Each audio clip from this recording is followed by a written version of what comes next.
A'udzu billahi minasyaitonir rajim. Bismillahirrahmanirrahim. Assalamualaikum warahmatullahi taala wabarakatuh. Innal hamdalillahi nahmaduhu wa nasta'inuhu wa nastaghfiruh. Wa na'udzu billahi min shururi anfusina wa min sayyiati a'malina. Man yahdihillahu fala mudilla lahu wa man yudlil fala hadiya lahu. Asyhadu an la ilaha illallah wahdahu la syarika lah wa asyhadu anna Muhammadan abduhu wa rasuluh. Allahumma salli ala sayyidina Muhammad wa ala ali sayyidina Muhammad. Qala Allah ta'ala fil Qur'anil Karim, A'udzu billahi minasy syaithanir rajim. Ya ayyuhalladzina amanu taqullaha haqqa tuqatih wa la tamutunna illa wa antum muslimun. Wa qala Allah ta'ala fil Qur'anil Karim, A'udzu billahi minasy syaithanir rajim.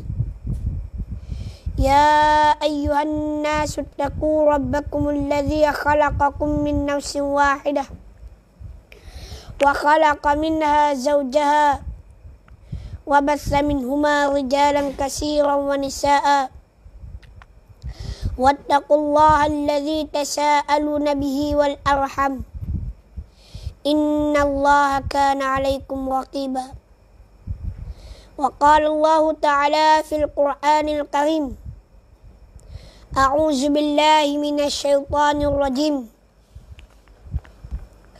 Ya ayyuhalladzina amanu taqullaha wa qulu qawlan sadida yuslih lakum a'malakum wa yaghfir lakum dzunubakum wa man yuti'illaha wa rasulahu faqad faza fawzan 'azima.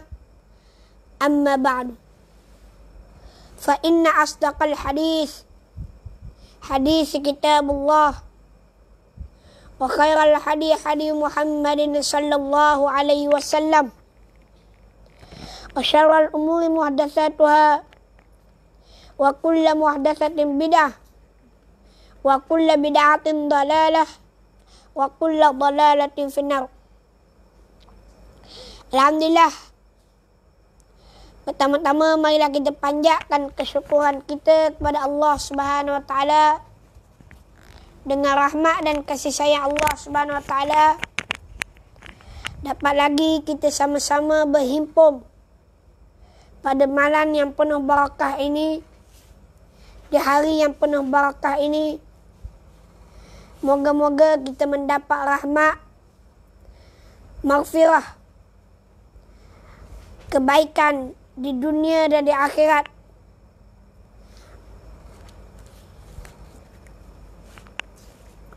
InsyaAllah kita sambung daripada kisah para sahabat Nabi sallallahu alaihi wasallam dalam kitab Hayatus Sahabah bahagian 2. Iaitu kita sambung kisah Ibnu Abbas. Namanya Abdullah bin Abbas. Abdullah ibn Abbas ataupun Abdullah bin Abbas, iaitu sepupu baginda Rasulullah sallallahu alaihi wasallam. Dilahir tahun 3 tahun sebelum Hijriah. Sebelum berlakunya Hijrah, dilahir tahun 3 tahun sebelum Hijrah. Ketika mana dia dilahirkan, manusia yang mula-mula yang menyambut kelahiran Abdullah bin Abbas ini, iaitu manusia yang paling agung, yang paling dimuliakan oleh Allah Subhanahu wa taala, tidak lain dan tidak bukan adalah Sayyiduna Mursalin, Nabi Muhammad sallallahu alaihi wasallam.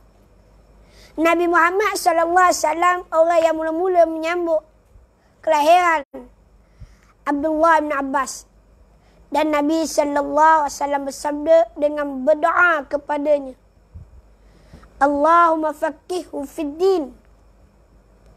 Ya Allah, berilah dia kepahaman agama, fid din, agama yang telah dibawa oleh Nabi sallallahu alaihi wasallam.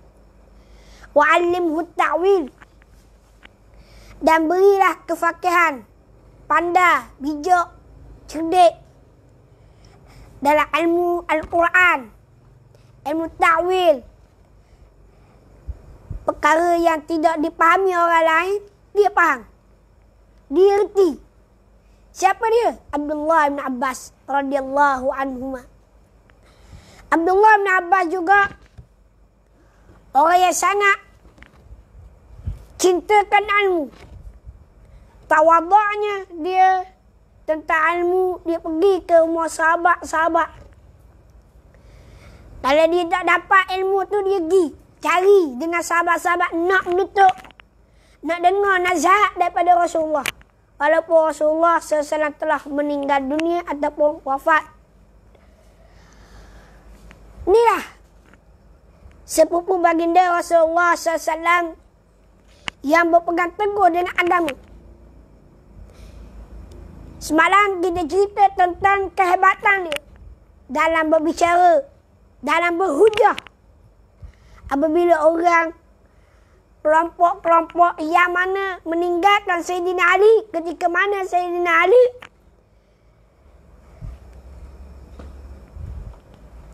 menjadi khalifah. Ketika mana Sayyidina Ali menjadi khalifah, lama di antara pengikut-pengikut dia keluar. Hampir 50,000 tentera. 20,000 balik mula kepada Sayyidina Ali disebabkan hujah yang telah dihujah oleh Abdullah bin Abbas radhiyallahu anhu. Hari ini kita nak membaca sedikit lagi kisah Abdullah bin Abbas.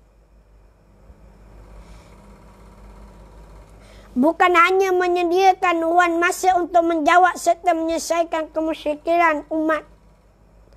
Ibn Abbas juga mengadakan majlis ilmu. Abdullah bin Abbas apabila dia ada ilmu, dia sapa kepada masyarakat. Dia di antara mujtahid, kibar ulama, kibar sahabah, ulama-ulama daripada kalangan sahabat yang besar-besar. Ya hebat. Dia ngajar ilmu fiqh, ilmu tafsir, ilmu bahasa Arab dan ilmu-ilmu lain mengikut hari-hari yang ditetapkan. Tengok ulama sebut. Dan ngajar ilmu fiqh. Orang Arab bukan baca Quran faham lalu dak. Ajar tafsir. Pada hari orang Arab ni bahasa dia dah. Quran ni bahasa dia. Tapi kalau dia pandai situ. Bahasa Arab. Allah. Ajar juga bahasa Arab. Sedangkan kalau orang anak-anak murid dia kebanyakan daripada kalangan bahasa Arab, tabi'in daripada bahasa Arab. Dia belajar juga bahasa Arab. Nak kabarnya bahasa Arab ni luas. Nak faham Al-Quran bukan hanya faham daripada sudut zahir saja.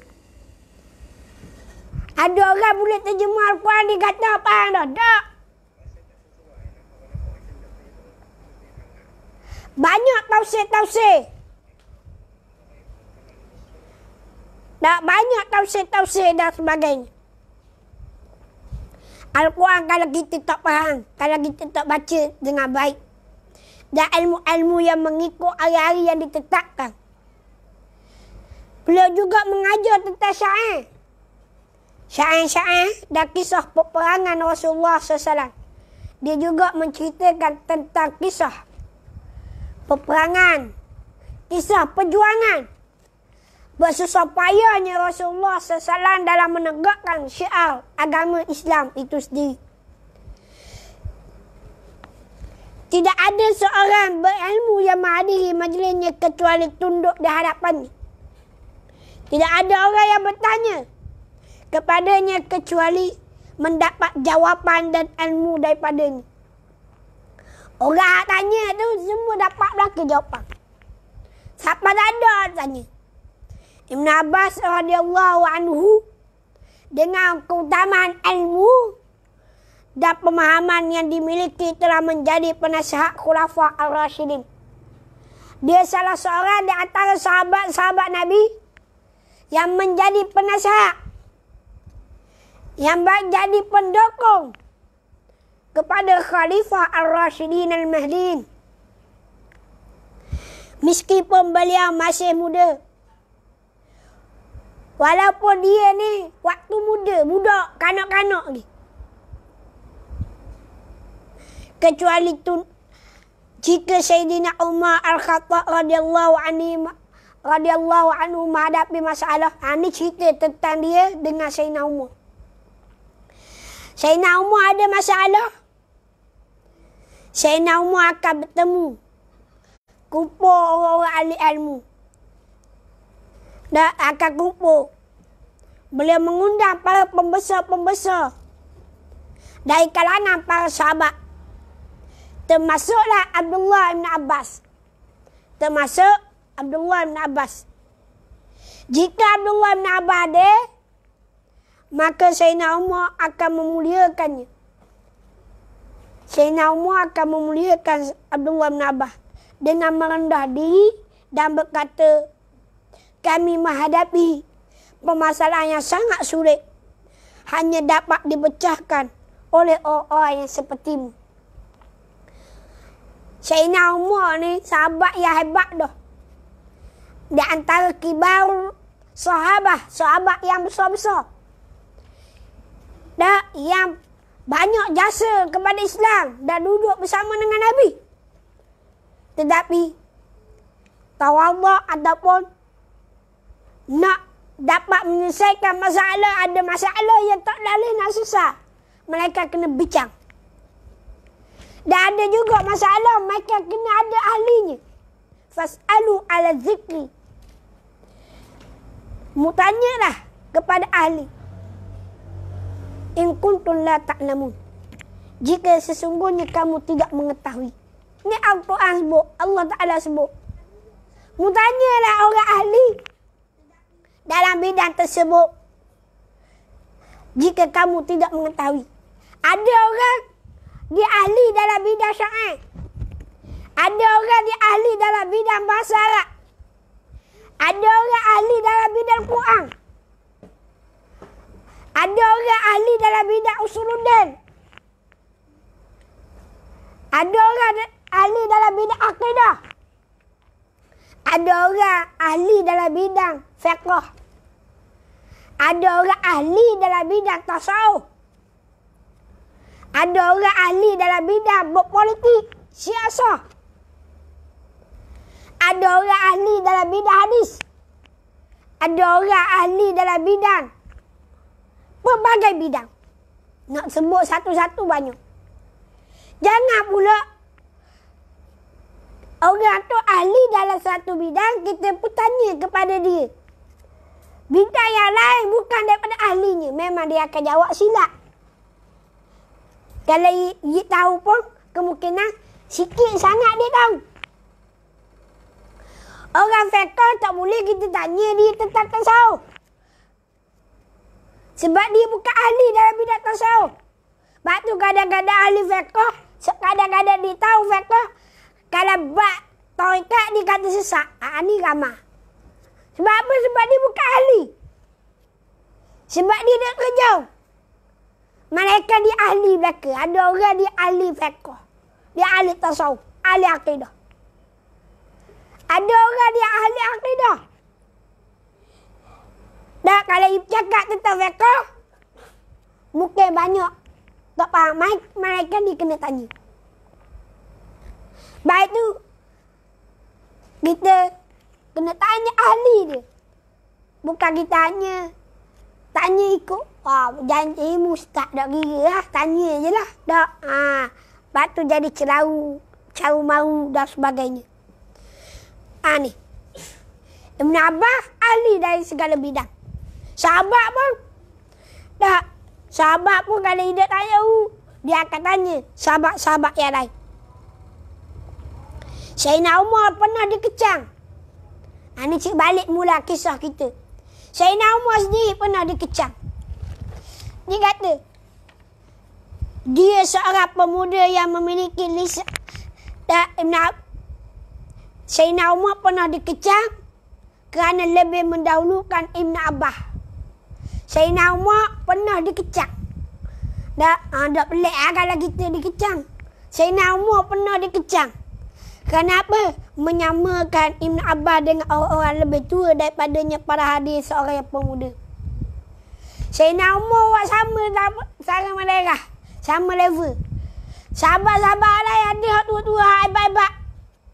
Tapi Sayyidina Umar buat sama taraf. Buat sama rata. Tak. Tu dia ambil belakang. Seolah-olah Ibn Abbas ni sangat-sangat muda. Sayyidina Umar sangat muda dia ambil Ibn Abbas sebagai panggil penasihat. Tak. Lalu Sayyidina Umar kata mana orang kecang dia. Orang kata ke dia. Dia seorang pemuda yang memiliki lisan. Bertanya. Lisan yang sentiasa bertanya. Kalau dia tak tahu, dia akan tanya kepada Rasulullah. Kalau dia tak tahu, dia akan tanya para sahabat. Nak tahu sesuatu. Orang yang memiliki ilmu nak tahu sesuatu. Kita nak suruh orang bagi, bukan kita nak tahu. Suruh orang bagi sama. Tak sama dengan sahabat. Jauh beza. Dan hati yang berakal, hati dia bercabang-cabang. Mungkin keberkatan doa daripada insan yang paling mulia, insan yang paling agung, iaitu Nabi Muhammad sallallahu alaihi wasallam. Tugas amal ma'ruf nahi munkar sudah sangat sebati dengan kehidupan Sayyidina Abdullah bin Abbas. Tugas Abdullah bin Abbas sangat sebati. Amal ma'ruf, mengajak kepada kebaikan, mencegah kepada kemungkaran. Paling biasa yang dilakukannya ialah tidak pernah menjemu, menebarkan nasihat dan peringatan. Berterus terang dalam pencapaian. Dia terus terang. Tak kira mu siapa. Tak, dia terus terang belaka. Dia terus terang. Tak kira. Tak. Mu buat salah, tetap salah. Tak kira mu siapa. Mu pemimpin ke, mu rakyat biasa ke, mu ada pakat ke, mu ada harta ke, tak kira. Kalau muat salah, tetap salah. Kalau muat dosa, tetap dosa. Ni Abdullah bin Abbas sangat-sangat tegas. Dan dia tidak pernah jemu memberi nasihat kepada orang. Nak bagi nasihat ke orang, tidak jemu. Orang nak dengar, tak mau dengar, suku kira. Dia bagi nasihat. Supaya apa? Supaya orang peringat. Sentiasa memperingati. Fadzakir fa inna dzikra tanfa'ul mu'min. Berilah peringatan, sesungguhnya peringatan itu baik bagi orang mukmin. Kita bagi tahu ke orang, kita cakap kepada orang, bagi nasihat kepada orang, itu adalah pembaik untuk kita baiki diri kita ke arah lebih baik. Kalau kita tak betul, kita tak molek, kita perlu dibaiki. Kita perlu dengar nasihat daripada orang. Orang yang lebih tua, orang yang lebih alim, yang lebih mengetahui daripada kita. Dengar.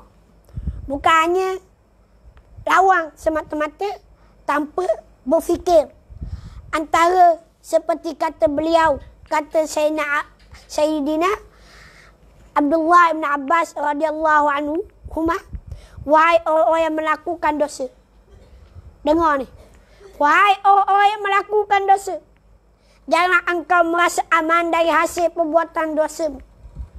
Wahai orang yang melakukan dosa, mu jangan rasa aman daripada melakukan dosa. Ketahuilah, apa yang mengikut perbuatan dosa itu lebih besar daripada dosa itu sendiri. Ketahuilah, apa yang mengikut perbuatan dosa itu, napa ikut perbuatan dosa itu lebih besar daripada melakukan dosa itu sendiri. Ketahuilah, rasa tidak malu kepada malaikat yang berada di kanan dan kiri saat engkau melakukan dosa itu. Rasa tidak malu kamu kepada malaikat yang berada di kanan dan kiri saat engkau melakukan dosa itu tidak akan mengurangi dosamu. Tidak akan kurang dosamu. Ketahuilah bahawa tawamu saat melakukan dosa dan engkau tidak tahu apa yang Allah perbuat terhadap dirimu itu lebih besar daripada dosa yang engkau lakukan. Allah Ta'ala buat lebih besar daripada dosa yang kamu lakukan. Ketahuilah, ni nasihat daripada Abdullah bin Abbas radhiyallahu anhu. Kebahagiaanmu saat melakukan dosa itu lebih besar daripada dosa itu sendiri. Kita rasa suka, seronok. Contohnya zaman sekarang, akhir zaman. Kita seronok kapal. Seronok buat dosa. Seronok buat maksiat. Seronok. Maka kita lebih besar daripada dosa yang kita buat. Kapal tu dosa dah. Kita buat lebih besar lagi. Ataupun kita buat perkara yang haram. Kita berzina. Kita rasa seronok. Hebat aku berzina, contoh. Tetapi dosa zina besar dah. Dosa dia gembira terhadap dosa yang dia melakukan zina itu lebih besar. Ketahuilah kesedihanmu apabila kamu tidak sempat melakukan dosa itu. Dah merasa kecewa. Nyesal aku dah jahat ke dia. Nyesal aku dah ngopak dia. Nyesal aku dah fitnah dia. Nyesal. Kita rasa nyesal dah buat dosa. Maka penyesalan itu lebih besar daripada dosa yang kamu buat. Buat fitnah dosa dah. Merasa nyesal. Tak ada apa yang kamu dah buat. Tak ada dosa itu. Lebih besar lagi dosa kamu. Ketakutanmu terhadap angin yang dapat menyingkatkan rahsiamu saat engkau melakukan perbuatan dosa. Dan hatimu takut dengan pandangan Allah kepada dirimu. Itu lebih besar daripada dosa. Ketakutanmu terhadap angin yang dapat menyingkat rahsiamu saat engkau melakukan dosa. Dan hatimu tidak takut dengan pandangan Allah kepada dirimu. Itu lebih besar daripada dosa. Kita takut angin. Tengah-tengah buat dosa, angin mari tiup. Dan takut. Tapi buat dosa dah rasa takut kepada Allah. Mari sesuatu makhluk rasa takut. Tetapi apabila Allah Ta'ala sentiasa melihat kita, kita tak rasa takut. Duduk seorang diri, duduk ramai-ramai, tak rasa takut. Ini yang kita bimbang. Tu dia. Wahai pelaku dosa. Wahai orang yang melakukan dosa. Dengar baik-baik. Apakah engkau tahu dosa apa yang telah berbuat oleh Ayub alaihissalam? Mu tahu dah apa yang telah dibuat oleh Sayyidina Ayub alaihissalam? Iaitu Nabi Ayub alaihissalam. Ketika Allah menguji dirinya dengan harta. Ketika mana Allah mengujinya dan hartanya. Allah Ta'ala uji dia dan harta dia. Dan Sayyidina Ayub ni orang iaitu Nabi Ayub alaihissalam. Ketika mana sebelum dia diuji oleh Allah Ta'ala, dia sangat orang kaya raya. Pemurah. Pemurah. Dosanya ialah tetap kala seorang miskin meminta pertolongannya untuk melawan kezaliman ke atas dirinya. Tetapi Ayub tidak membantunya. Nabi Ayub alaihissalam tidak membantunya. Orang kena zalim, Nabi Ayub tak bantu dia. Nabi Ayub tak bantu dia. Dia minta pertolongan, Nabi Ayub tak bantu dia. Maka Allah Ta'ala uji Nabi Ayub alaihissalam dengan apa dia? Dengan sakit. Dengan harta. Tenakan yang berbiak capar. Mapukrah. Mapukrah. Tanam-tanaman habis hancur dan sebagainya.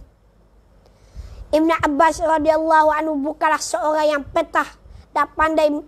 Bukanlah seorang yang petah dan pandai menyeru yang ma'ruf. Tetapi tidak mampu melakukannya.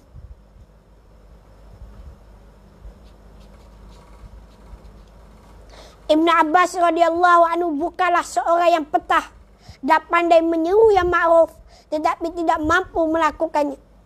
Beliau juga bukan seorang yang gigih mencegah yang munkar, tetapi dia tidak menjauhinya. Rutin hidupnya ialah siang berpuasa. Ni amalan Sayyidina Abdullah bin Abbas. Apa dia? siang dia berpuasa.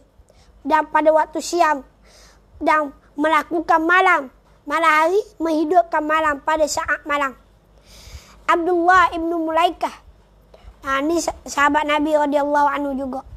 Dan Abdullah ibnu Mulaikah radhiyallahu anhu mengisahkan tentang Ibn Abbas. Aku menemani Ibn Abbas dari Makkah ke Madinah.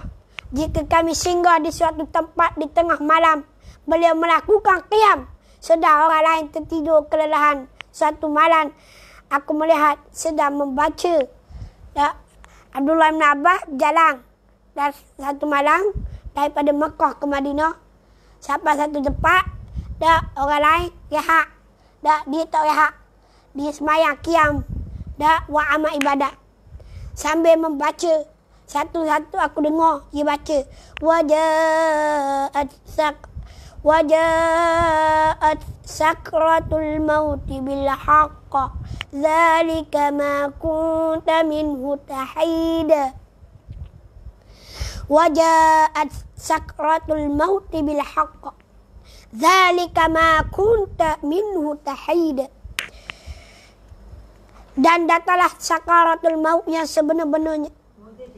Itulah yang kamu selalu lari daripadanya.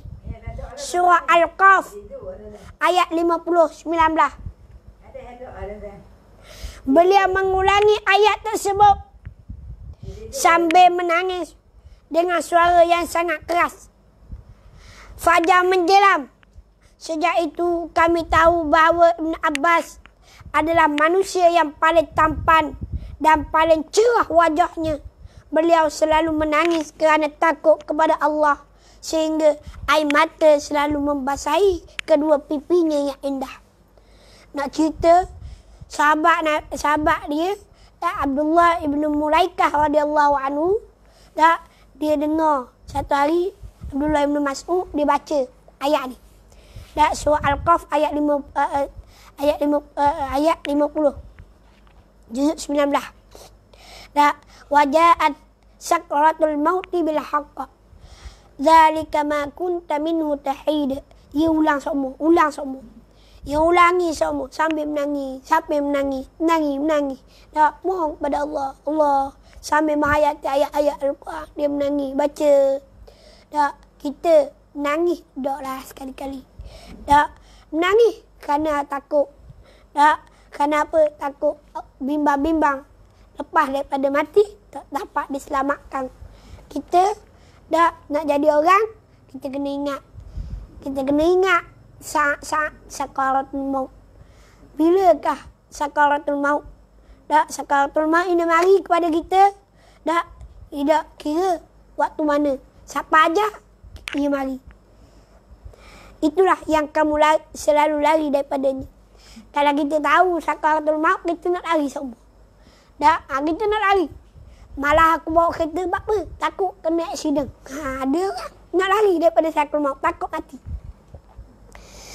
Takut tak takut. Kullu nafsin za'iqatul maut. Setiap yang bernyawa akan merasai mati. Apabila sakaratul maut, orang tak dapat nak lari. Apabila nak lari, saat mereka nak lari, mereka akan dikejar oleh sakaratul maut. Dia akan datang kepada kita bila-bila masa. Dari sekarang. Beliau selalu menangis. Takut pada Allah. Sahabat Nabi ni nama Abdullah ibn Mas'ud bukan orang uduh. Kita hak uduh dok nangis. Hak semak nangis. Nak kabur je. Hak semak, hak lawa. Hak comel nangis. Tapi kita hak rasa. Kita rasa ada uduh. Tak semak pun. Tak menangis. Tak takut pada Allah. Tak takut pada Tuhan. Baik itu kita kena muhasabah. Dan Ibn Abbas telah mencapai kemuliaan ilmu. Pada satu musim haji, Khalifah Muslimin, iaitu Muawiyah bin Abi Sufyan. Dia hidup juga zaman Khalifah Muawiyah bin Abi Sufyan. Dia keluar untuk menunaikan haji. Ibn Abbas radhiyallahu anhu juga hendak melakukan haji. Namun beliau tidak memiliki kekuatan dan kekuasaan. Ibn Abbas tidak ada kekuatan dan kekuasaan. Muawiyah diingi oleh rombongan para petugas kerajaan.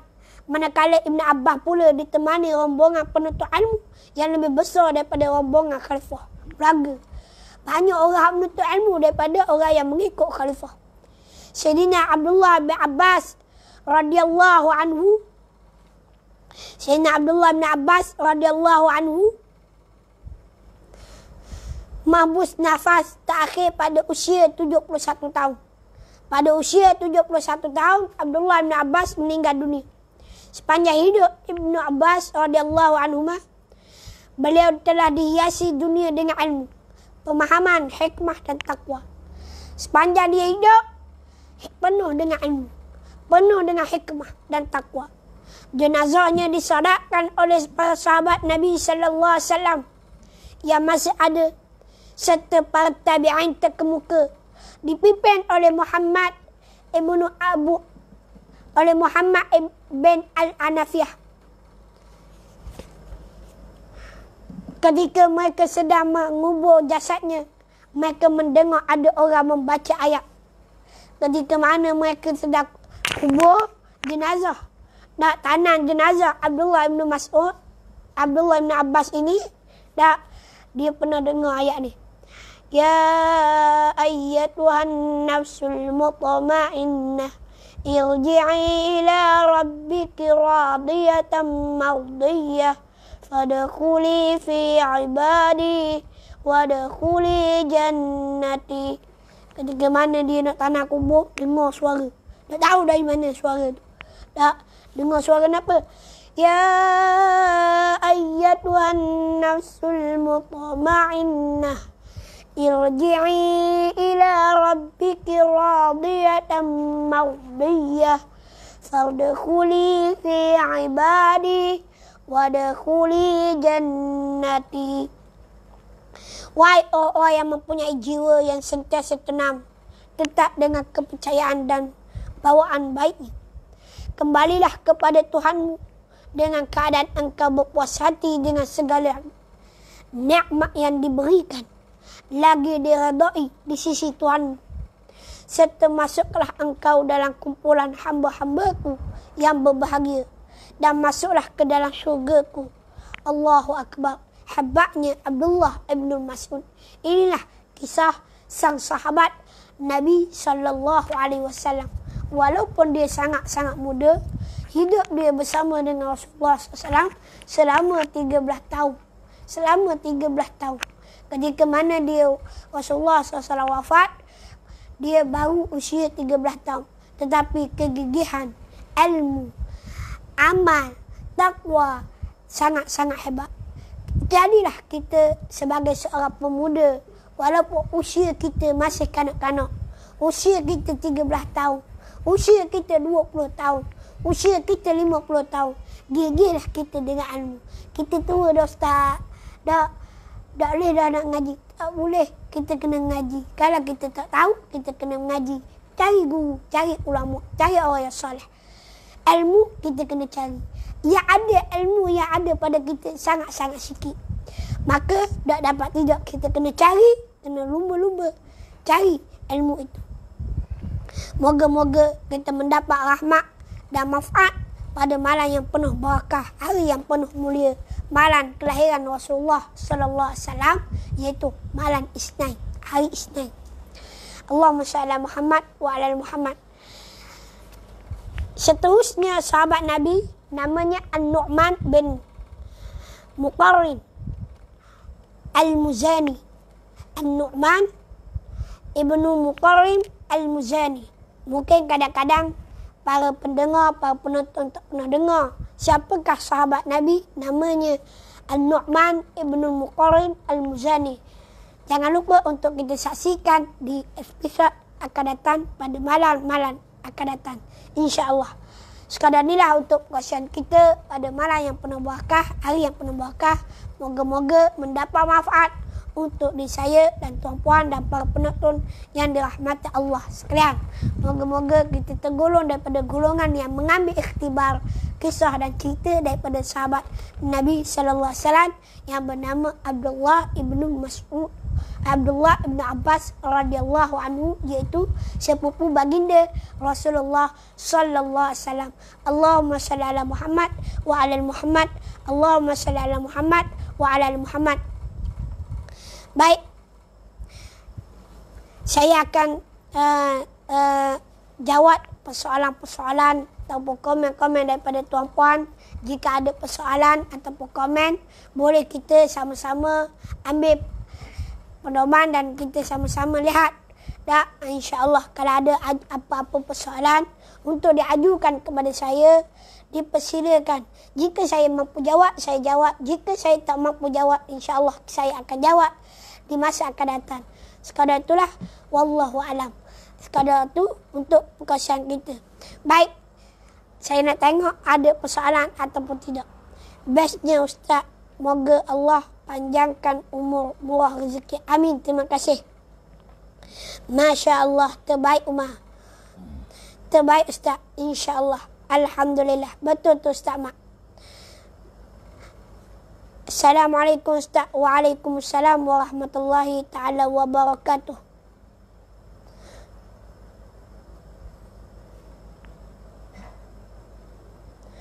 Muah hadir, alhamdulillah. Saya lihat sekarang ni tidak ada persoalan, maka kita beranjak dululah. Moga-moga kita mendapat manfaat daripada kisah yang kita baca pada malam ini yang penuh barakah. Moga-moga mendapat rahmat dan kasih sayang daripada Allah Ta'ala. Jika ada kesilapan, salah baca, salah tulis dan sebagainya, saya mohon kemaafan jika ada kesilapan. Mungkin datang daripada kelemahan diri saya sendiri, daripada nafsu diri saya sendiri, daripada kesilapan daripada diri saya sendiri. Saya minta maaf banyak. Apa yang baik datang daripada Allah, dan apa yang kuat, yang lemah datang dari kelemahan diri saya sendiri. Saya minta maaf dan minta ampun, dan saya mengundur diri dengan tasbih kafarah dan surah Al-Asr. Subhanakallah bihamdika, asyhadu an la ilaha illa anta, astaghfiruka wa atubu ilaik. Wal 'asri innal insana lafi khusr illa allazina amanu wa 'amilus shalihat wa tawassaw bil haqq wa tawassaw bis sabr. Jangan lupa untuk sama-sama kita perbanyakkan amal, baca Al-Quran, dan banyakkan bersedekah. Salat 5 waktu jangan tinggal, dan banyakkan salat sunat. Wallahu a'lam.